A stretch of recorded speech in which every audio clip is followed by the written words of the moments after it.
right now. And the other thing is to let you all know, because it is important, this recording will be available to you on the Hebrew College website. And also Sandy has graciously shared her PowerPoint. So I will put a link into the chat before we end this, and we will also send out an email as a reminder. So welcome, Sandy. I am turning it over to you. Thank you, Susan. So before I share my screen, I'm just gonna say up front, there's an awful lot of you on this call today. I was not totally expecting that. So I hope that you'll be able to feel comfortable using the chat, put questions in, put comments in. Susan will be monitoring the chat for us. And we may not be able to answer all your questions as we go, but we will get back to you afterwards if there was a specific question that we couldn't answer along the way. I do have to stop promptly at 1. I've been reminded of that many, many times. So I'm going to jump right in. If I go too fast, do slow me down. But there is an awful lot that we do want to try and cover today. So I'm going to share my screen. This is always the part that I get nervous about. Okay, is it in there for everybody? Yes? Okay, great. Okay, so this idea of understanding and navigating challenging behavior is a really, really big topic. We could spend an entire semester on talking about that. In fact, I have spent entire semesters talking just about that.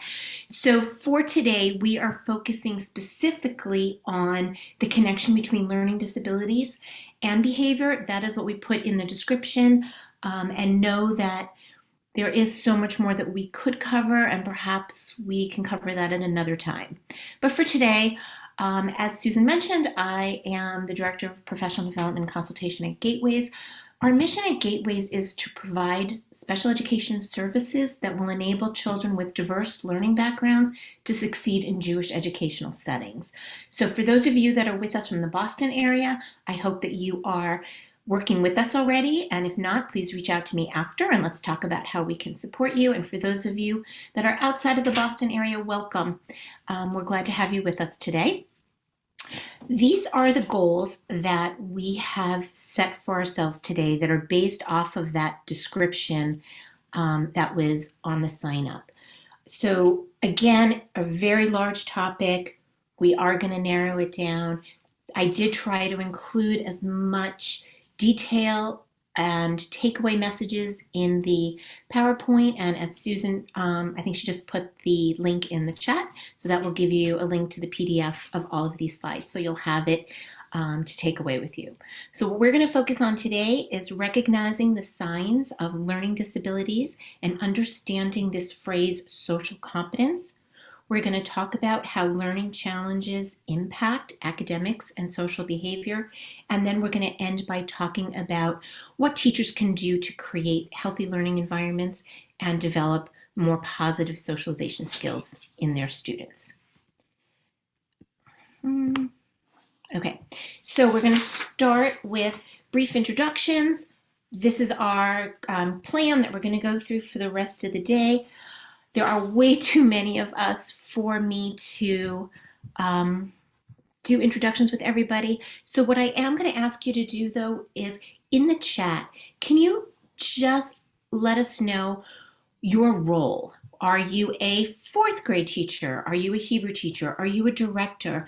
Just throw it in the chat and Susan will share it with us, so that just give us all a sense of who is on this call today and where are we, because that will tell us a bit about where we're coming from in terms of our mindset.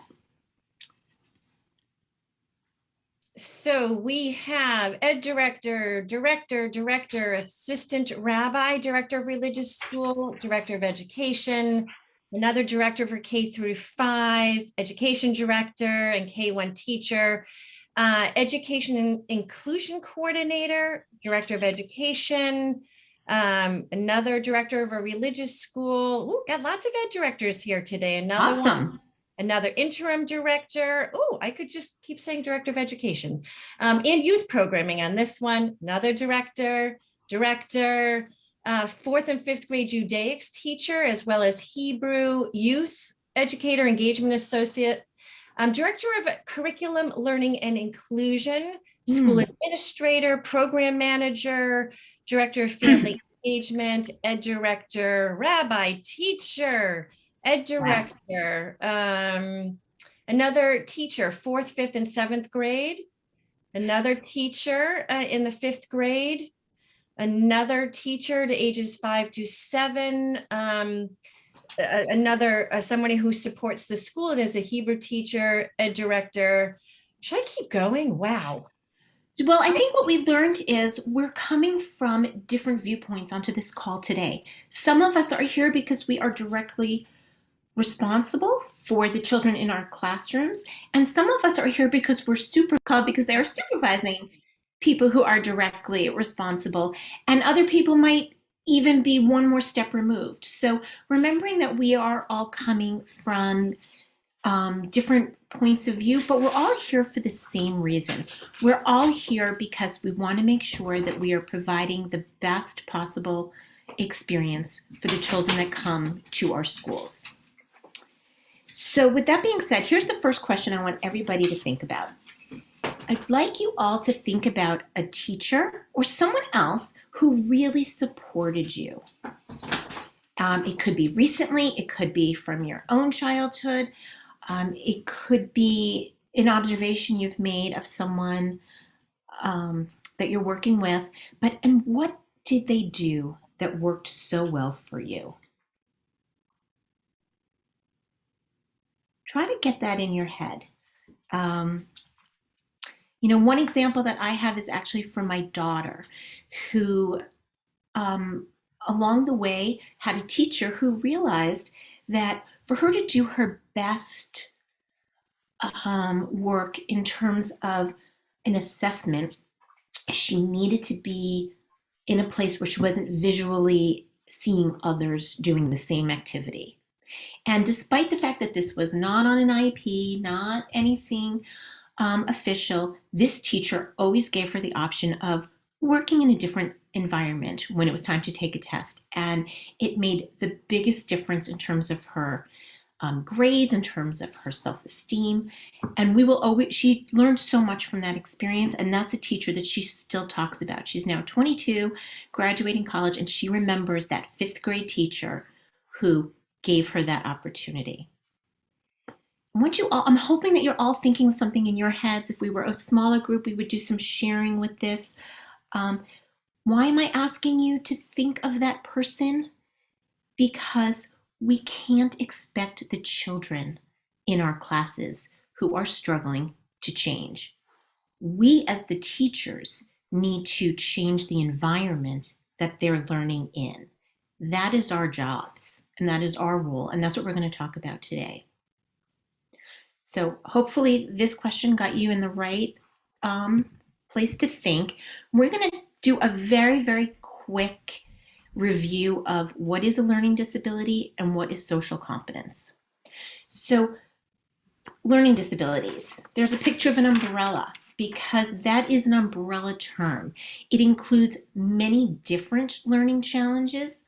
The fancy names for all the different disabilities are less important than remembering that learning disabilities impact us in 5 different ways. Could be your spoken language, it could be a delay, a disorder, a deviation in the way you process listening or speaking, written language, difficulties with reading, writing, and spelling, math, reasoning, difficulty in organizing and integrating your thoughts, or memory, difficulty in remembering instructions and information.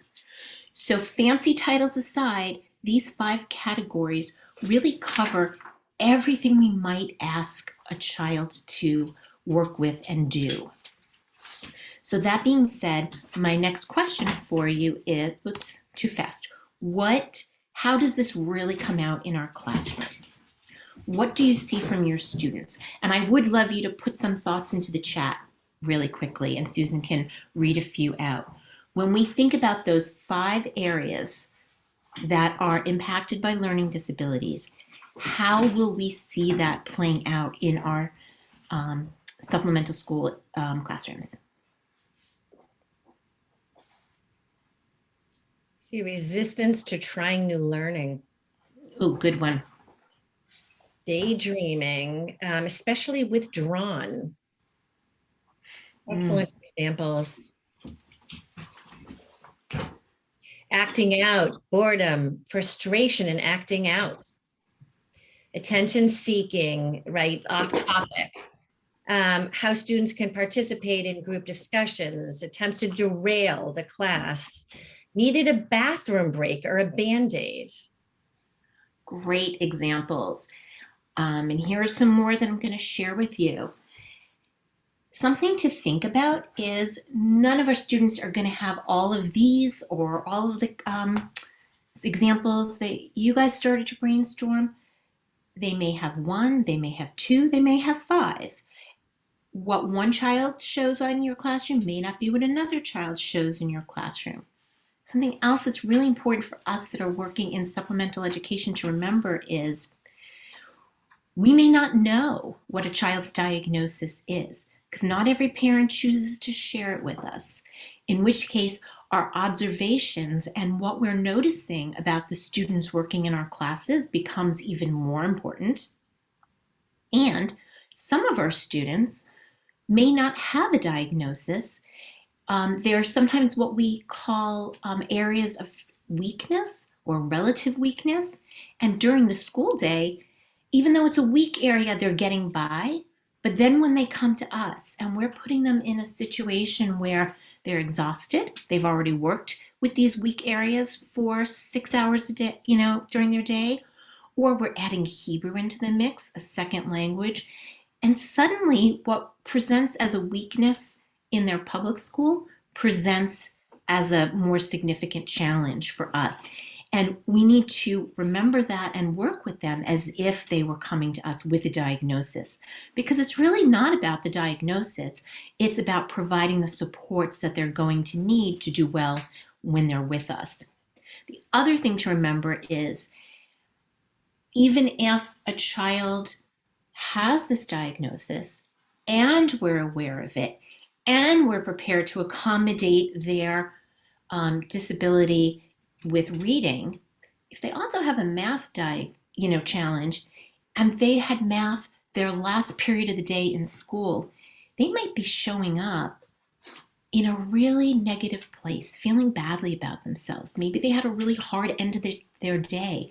So we're not only dealing with their challenges that we know of and that are directly relevant to our material, we're also dealing with everything that they went through in the 6-7 hours before they come to us after school.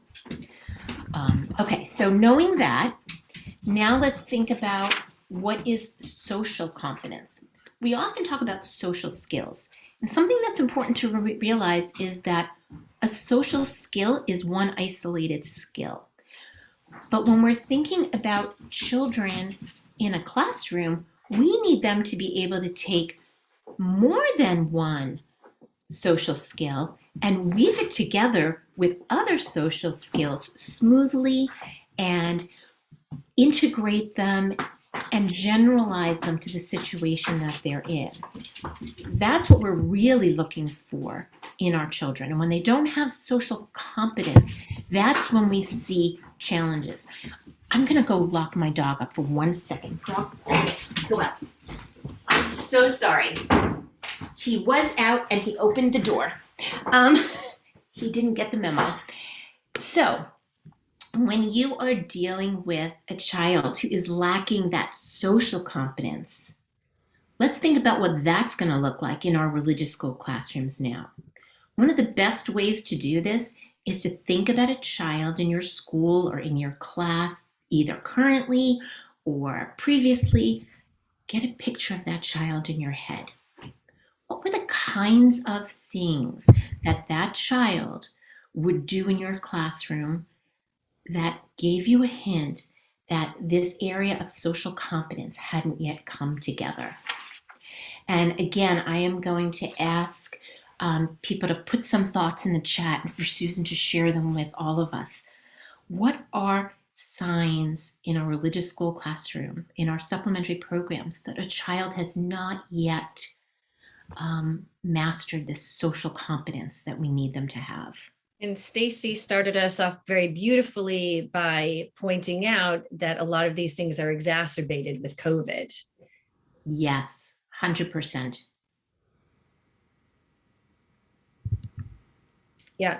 Unexpected behaviors, more physically affectionate than peers, speaking out of turn, not interacting with others during a break, doesn't work well in a group activity, constantly sitting too close to another student and or talking to another student or hitting other students, isolation from peers, not able to share materials, bossing other students around, physical contact with other students, can't sit still. More coming in. Yep, keep them coming. We are, I think these are really important for everyone else to see. So although I'm not able to read off every one, it's really helpful for all of us to see how it's manifesting for you. These are great examples.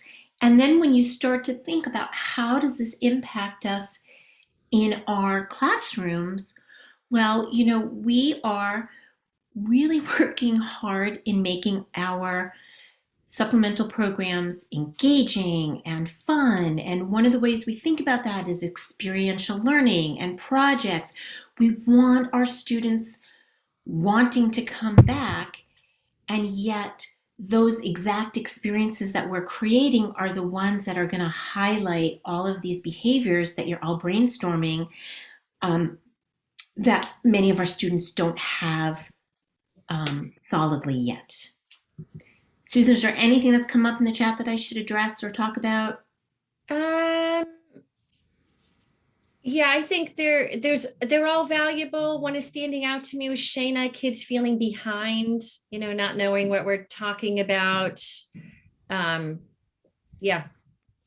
Super. Okay. So now I want to make the link between learning disabilities and social competency really clear. There's a reason why I've chosen to highlight these two pieces for today's workshop. Do all children who exhibit challenging behavior also have a learning disability?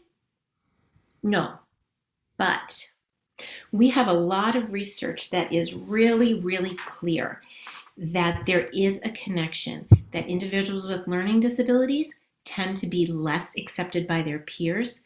They are more awkward in their interactions. They are often inappropriate in social situations, and they're not always as perceptive socially. And there's two different schools of thought as to why this happens. There are some people that say, well, the social incompetence comes from the same neurological dysfunction that causes the academic challenges. There's also a hypothesis that says that students who experience chronic school failure and rejection leads to the social challenges because they've not been able to practice social skills in the same way that their peers who find school easier are able to do. So we're not sure which way it goes, but it almost doesn't matter. What we have to remember is that there is this connection. It's not that if you have a learning disability, you also have a social disability, but you are going to experience, not always, we never use the word always because children surprise us, but that there is a strong likelihood that you will see both. And so as the teachers in the classroom, we have to be ready to understand the behavior that the children are bringing into our rooms. Behavior is a child's way of communicating with us. That's a really important statement. They may not have the language to say to you, I'm feeling confused right now, or I'm feeling insecure about my skills to do this activity, but their behavior is communicating those messages to us. there's a reason for problem behavior. It's a function. They're either trying to gain something, maybe it's our attention, maybe they're trying to gain approval from their peers, or they're trying to avoid something. They're trying to get out of the work that is too hard for them. They're trying to avoid having to work with a student that makes them uncomfortable. We may not like the way that they are communicating these problems to us, but we have to really listen and we have to try to figure it out. Go back to that child that you had in your head that you were thinking about before. We so often focus on the impact that a behavior has. We focus on when child, does this, my class responds this way. Or, when child refuses to do this, my attention is distracted. We focus on the impact.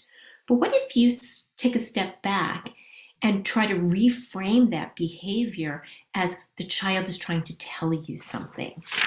And are you able to determine what that child is telling you with their behavior?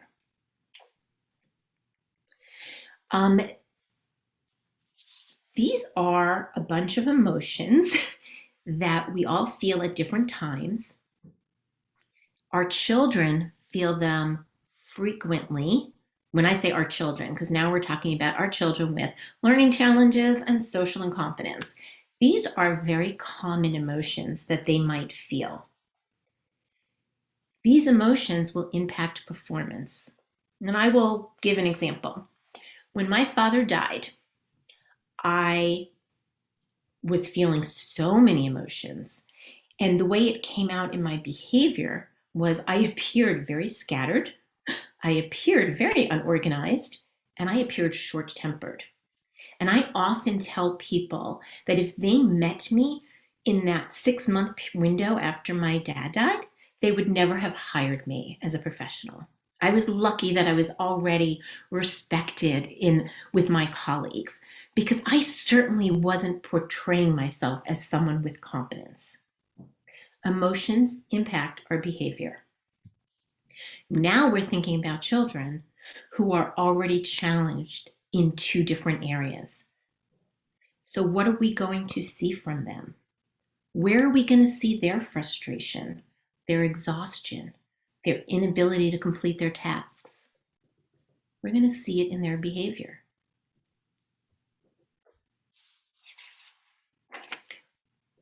One of the first questions I asked you was to think about a teacher who made you feel good.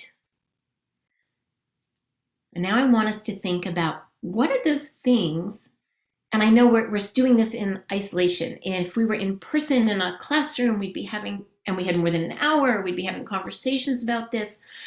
So these are things that you might want to think about and talk about with your staff if you're a director, or if you're a teacher and you're here with colleagues. These are questions to talk about in smaller groups. What are those things that we thought about that teachers do that make us feel good? And now a second part of that question is, what are the things that we've all done as teachers when we are confronted with challenging behavior that focused on ourselves, the impact on us as the teacher, as opposed to thinking about the student sitting in front of us and how these emotions were impacting them? Something really, it's hard to do, taking that step back and saying to yourself, I didn't do the right thing, or I could have done more. And that's what we're going to talk about for the last part of the time that we have together. And I do want to save some time at the end for specific questions. So we're going to now move on to thinking about, okay, if we're all in agreement that we understand what learning disabilities and social competence are, we're all going to agree that there's a link between the two. What do we do about it? Okay. It is not possible in this short webinar to give you the answers to all of the academic problems that are going to, pop into your classrooms. So instead, what I'm giving you are 4 questions to ask yourself so that you can really come up with your own interventions and really start to figure out how to help the child in front of you. One of the most important questions that we can ask ourselves is, what supports does this child get in school? Now, again, not every child who comes to our programs chooses to share all of the information with us. But even if we don't have that formal IEP and documentation in front of us, we can gather a lot of information just from conversations with the children. So if we have a child who's coming to our program and we know from conversation with them or from their IEP that they spend a lot of time in small group at school, then we have to make the assumption that that is their best place to learn, and that if we put them in a class now of 15, they're not going to be in the right learning situation for them. Or if this is a child who is in a class with multiple teachers, or if they have an aide, or if they get reading support, we may not be able to provide all of the same supports. We may not be able to mimic it completely. But if that's what they need in school, when they're with highly qualified teachers, then we have to think about what supports are we giving to that child in our programs, and what supports are we giving to our teachers, some of whom may have a formal background in education and some who may not. So getting creative, like, can we use Teen Madrachim to provide that one-on-one support that a child may need? Or even maybe it's not one-on-one, but maybe it's a way for the teacher to then break the class down into smaller groups and provide a different learning opportunity when other students need it. It's a really important question. Am I implementing best practices? Some of you may have already done some trainings and workshops with me this year where I've done some, been talking a lot about how do we accommodate diverse learners in our religious school settings. And I talk a lot about best practices because, again, children aren't going to change who they are. We have to change the environment that we are providing for them. And it's hard when I worked with student teachers and they're new at this, and they'd say to me, oh, that lesson didn't go well. And I'd say, no, it wasn't, it didn't. What do you think you could do differently next time? And they say, me. And I'm like, yeah, you. It's really hard, but that's what we need to do. We have to ask ourselves these really hard questions. Do I have a good relationship with this child? Because we know that children will try harder and children will feel more comfortable when they feel a true connection with their teachers. Have I provided visual support for my students? Have I brought in structure? Many of these children really thrive when they're in a structured, predictable environment. Am I providing check-ins and asking my students to give me feedback on what's working? Am I creating interactive classrooms? Some of you may have seen that pyramid of what makes a classroom interactive, and frontal and reading are at the very top of the pyramid. And children are way more likely to absorb information when we go to the bottom of the pyramid, which includes things like having a chance to be a part of a discussion, having a chance to work in a small group, having a chance to present. So taking ourselves out of that teacher role and creating interactive classrooms, these are those best practices that will really help these students be comfortable and successful in our classrooms. Sandy, I just want to jump in as Stacy Please. offered another comment, really talking about universal design and often, like, if we change or polish our lesson plans for the children who need extra, but it really works for everyone. And that, yes, I wasn't going to use the fancy word, universal design for learning, but that's exactly where I'm going with my next question. Am I planning for the children in my class, or am I planning the curriculum? This question takes a lot of thought. But when we take our curriculum, when we take a textbook, a story, a topic, and we plan lessons and then bring it into the class, we're not going to be nearly as effective as if we start with who are the children in our class. A great activity to do, which will help you think about this, is to take your entire class list, not just the children who have a diagnosed learning disability. Take your whole class and then start writing some notes next to each child's name. What is it that I know about Sally? Oh, I know that Sally really likes to do art. What do I know about Johnny? I know that Johnny avoids reading out loud. Writing down all of those notes about all of the children in your class will make it easier for you to plan lessons that are going to work and be successful and build children up from the very beginning. And that's what that reference to universal design for learning is.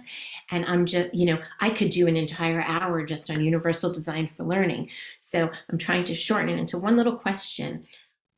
Am I planning for the children in my class, or am I planning the curriculum? And we really need to be planning for the children. If you know that you've got a class, I hear teachers all the time talk about, oh my God, this class they're so energetic. There's such high energy in there. And my response is, great, you know that? That's awesome that you figured that out. So you have to plan for that. What are those kinds of activities? What are those lessons that you could do that would let kids get up and out of their seats and move around so that you're using their energy in a productive way? Because if you know that you've got an energetic class, having them sit and do reading is not gonna work for either of you. So plan for the children. And then this last question, finding a pattern to the behavior.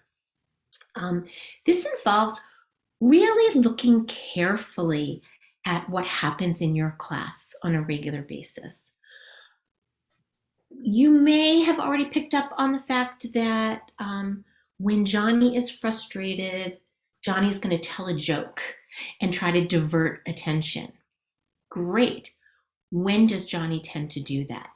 If you can take notes each time the child that you're thinking of is starting to do some of these more challenging behaviors, you may find a pattern.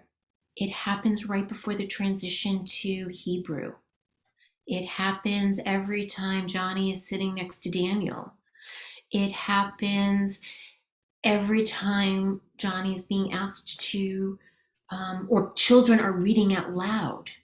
And maybe that's when Johnny is starting to get anxious, that maybe you're going to call on him too.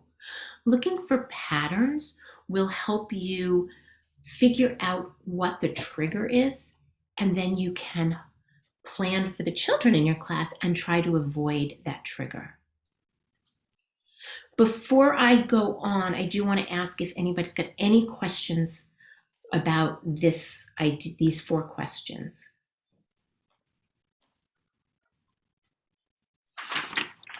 I do, Sandy. It's Alana. Great. Sometimes we have that energetic class that if you try to do something in class that's high energy, it backfires and like makes it even worse or riles them up even more. Any advice on how to do that the right way? Sure. Well, then I go back to best practices and what kind of structure did I build in for it?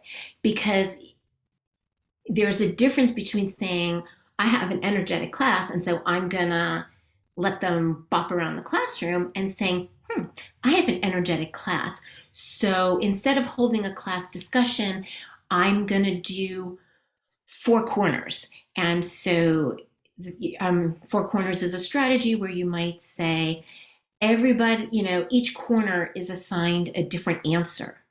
And then you ask a question. So maybe, the question is,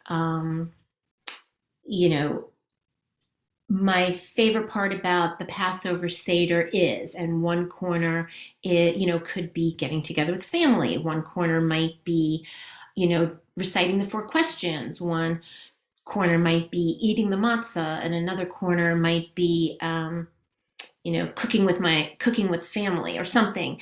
And then it's very structured. Okay, everybody go to a corner. Now you've got them in a corner, and you can give them an activity to do in a small group, and they've had a chance to move. They've had a chance to show their answers with their bodies.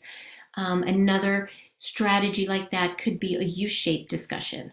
So you have, you create a U and you say, I'm going to give a statement. Everybody who agrees with me is going to go on this side. Everyone who disagrees is going to go on the other side. If you're in the middle, go to the bottom of the U. And then everybody's moving and they're standing and everybody's contributing just by where their body is. So children don't have to wait to be called on. They're looking around. I find that that's a great way to engage kids. And then you can call on kids to talk, and then kids are allowed to move. There's nothing more powerful than when a child thinks, I've just talked, and because of that, someone's moving. I've swayed them my way. So strategies like that are a great way to be interactive, get their bodies engaged, and deal with some of that movement. You could also think about bringing in yoga as your transition. Teach them a yoga pose and have them, bring in yoga before you transition activities. Those are just some things like off the top of my head. Susan, are you seeing anything else in the chat? I can't. Hold on. Okay, so Juliet offered us a comment on, for our younger learners, especially K and 1, some choice time has been really helpful, and she's thinking about expanding that to older classes. Oh, I believe choice time is important no matter what their age is. That there's so many ways. We use choice time at Gateways all the time. All the way up through B'nai Mitzvah, our class is structured with, we call it centers. And each day in each class, there is an art center, there is a text studies center, there is a Hebrew center, and different children will spend different times. Some children may spend 20 minutes on the art center and some children may only spend 5. And that is a way of providing some of that choice. All of the activities are on the same topic where they're all working towards the same goal and the same learning objectives, but we're acknowledging that children learn in different ways and have different interests, and we're letting them be a part of their learning as they help guide how much time they spend with each of these activities. It's a shift in thinking about your role as the teacher. A lot more time goes into the preparation, and then it's less of your time in that moment. Sandy, there's also a very interesting comment by Beth Goldstein about that she has been trying things like this in one class, and they're particularly struggling with 2 students who just run between the 2 choices. So wondering if you could comment on that.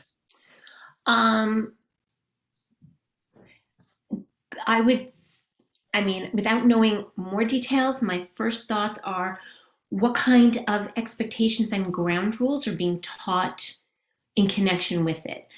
So sometimes we do need to, every single time we do something like this, remind the children of the expectations and do a reminder of behavioral expectations and learning expectations, have them written out so that there's a visual as well as the oral directions. It may be that some children need a partner. Sometimes, if you put them in partners, then it will slow them down because they have to, part of the expectation is that you stay with your partner. So those are some quick suggestions, and I'm happy, Beth, to chat with you about it more after if you want. Okay, so this is important. There's 2 ways to think about what we're seeing in our classrooms. Is it can't? If their behavior is telling you that they can't do what you're asking them, then we have to go back and figure out how we can support their learning needs. And maybe that's looking at their IEP again, talking to a teacher that already had them and may have been successful, asking the parents, hey, what do you do at home to help your child with this kind of activity? Or does your teacher have any suggestions for us? or asking the student. They're often really good at telling us what they need to be more successful. Sometimes the behavior is it's telling us that they won't. And if it's that they won't, then that tells us we need to think about social competence. So when we think about social competence, there's a lot that we can do. These are some of those basic strategies that if we bring them into our classroom for all of the children, we will be providing that learning opportunity and that additional support that some children need, but it definitely helps with all of them. Typically, I do advise teachers who are going to start to build these things into your classrooms to, when you're thinking about a specific child, think about one behavior at a time that needs support. Children can't work on, they might have 3 or 4 behaviors that are interfering with your teaching, but they can only work on one at a time. So think of one that you really, really would love to devote some attention to, and then prearrange a nonverbal signal with them so that they would know, hey, every time I put my hand on your shoulder, or every time I tap my nose, that's my way of telling you you've got to bring your voice level down, whatever it is. Kids are really good, actually, and they're really appreciative of nonverbal signals because it means you're not calling their name out loud. So, you arrange it with them when they're calm and they're hearing you, and it may not happen the first or even the second or even the third time you do it. Kids need practice, and so you'll have to remind them, especially, keep in mind, some of us, we only see these kids once a week. If you're lucky, maybe you see them twice a week. That's big gaps of time. So it does take us in supplemental schools longer to make some of these strategies pay off, but it is worth it in the end. Another tip when it comes to bringing in any of these social competence kind of supports are modeling ourselves.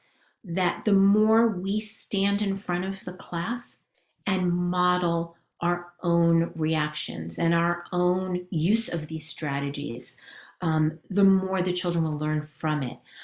I would frequently, back when I was a classroom teacher, say things to my students like, wow, I have so many ideas going through my head right now.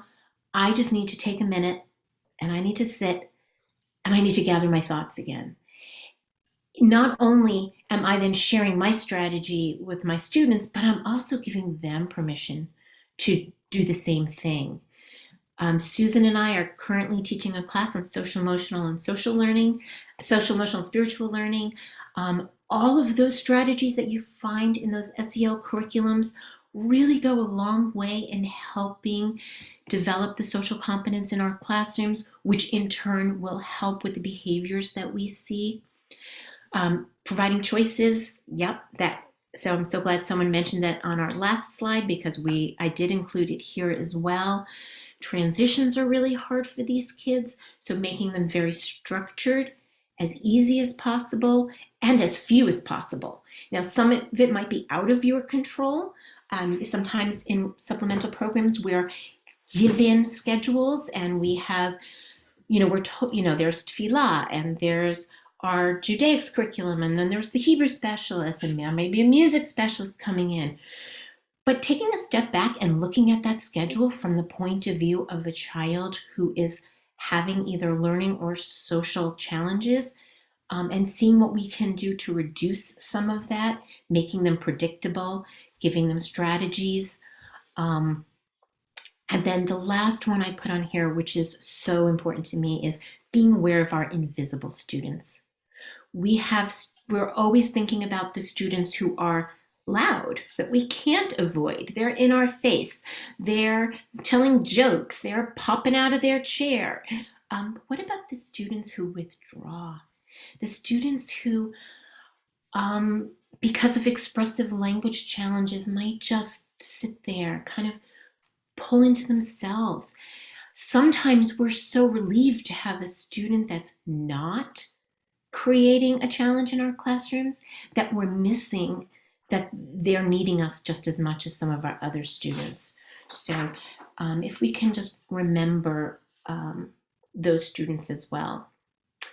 And then my next two slides, and again, you have these in your, if you've downloaded from the chat, Susan, maybe you can put the link back in, because it's possible that if someone logged in late, they wouldn't have it.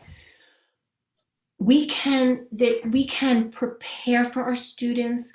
We can do as much in advance as we can.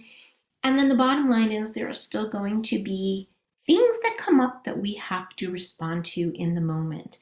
And these are all reactive strategies when things pop up and we have to deal with them on the spot. These are some of the most commonly go-to strategies that our behavior specialist at Gateways and myself, these are the ones we go to most often. You've probably heard them already. You can never think about them too often. I've been doing this for a long time, and I will still, oh yeah, you know what? I'm not giving this kid cool down time. The answers are often right in front of us, and we just have to go back to what we know is tried and true, because in the moment, it's really hard. And so sometimes in the moment, you're going to forget, but then you come back to these after and you think, oh yeah, you know what? I know that child doesn't do well when I negotiate. And so next time, I'm going to remind myself to give fewer choices. So I'm not going to go over all of these, because Susan is always good at letting me know where I am in my time. And I do want to take some questions at the end, but these are your tried and true reactive strategies. And then these are our kind of tried and true proactive strategies. When you are thinking about creating your next activity, your next lesson, planning for your classroom, these are those kind of go-to strategies that, if you can build them in, will give some of that support that these kids really need. Being really explicit with expectations. So Alana, this goes back to what, you were asking.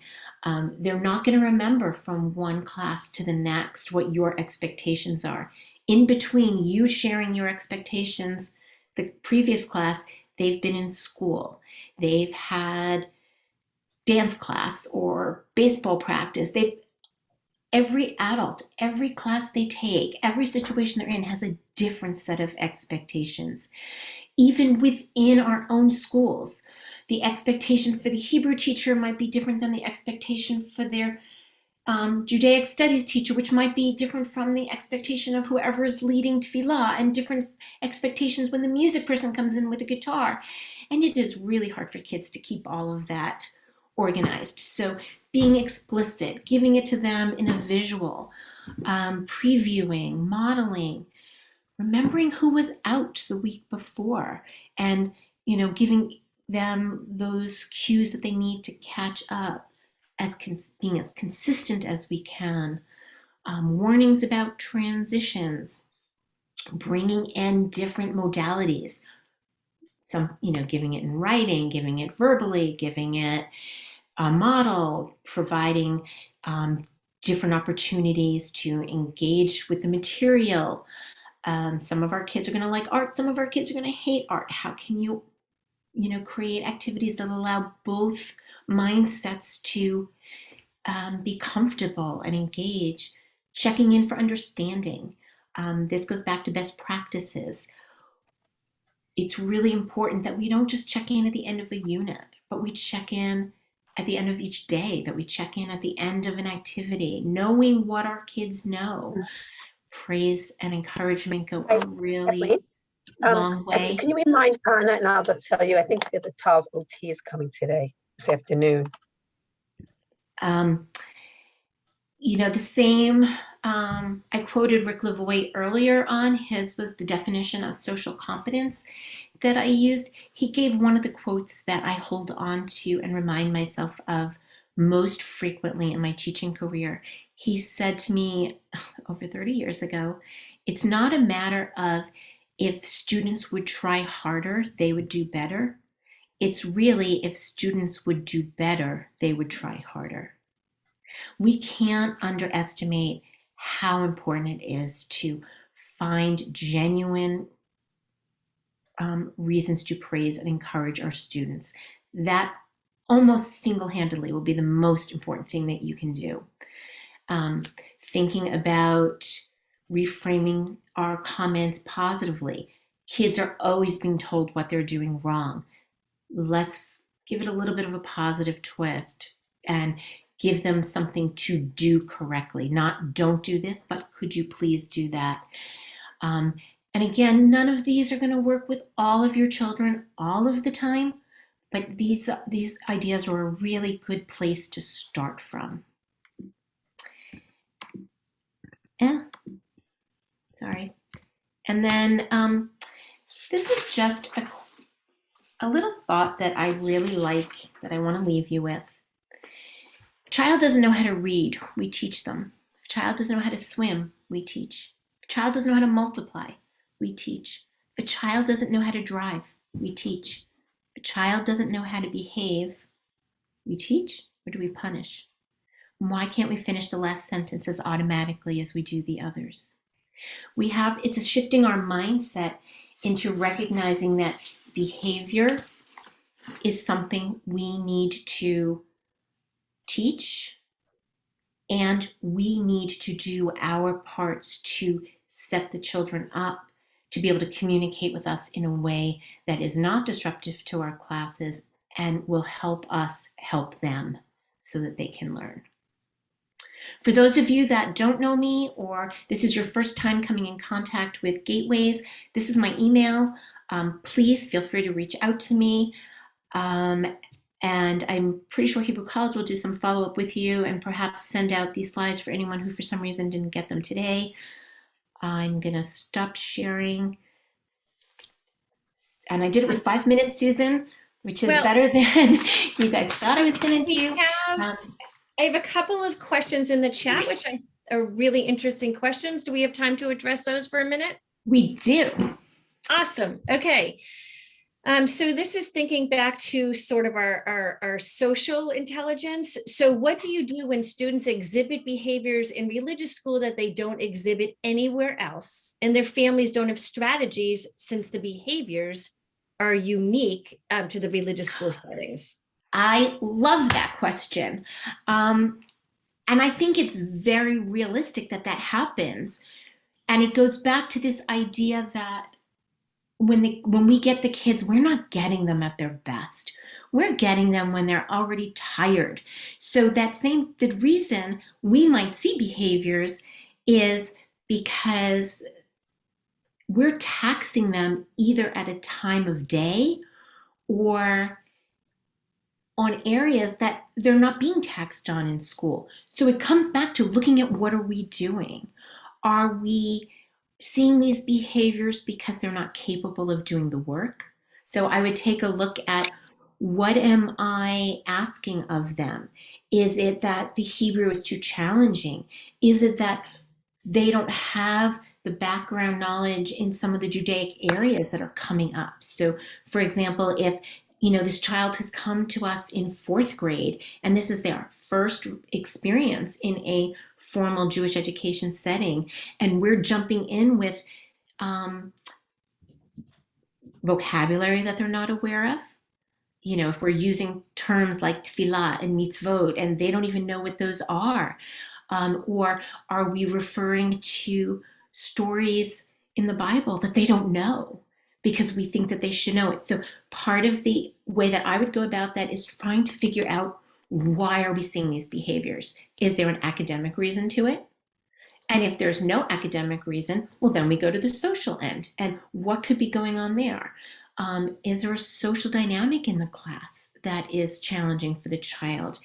Sometimes we have kids that come from multiple communities, and then they come together, and they may end up in our class with someone from their public school, and just because they come from the same public school setting and now they're in the same religious school classroom doesn't mean that they're friends or that they get along. And whatever dynamic was happening outside has followed them in. You know, it really goes back to looking for a pattern and trying to figure out, what is this child telling me with their behavior? Sometimes the best way to figure that out is to have a good heart-to-heart with the child. I'm always amazed at how well kids know themselves.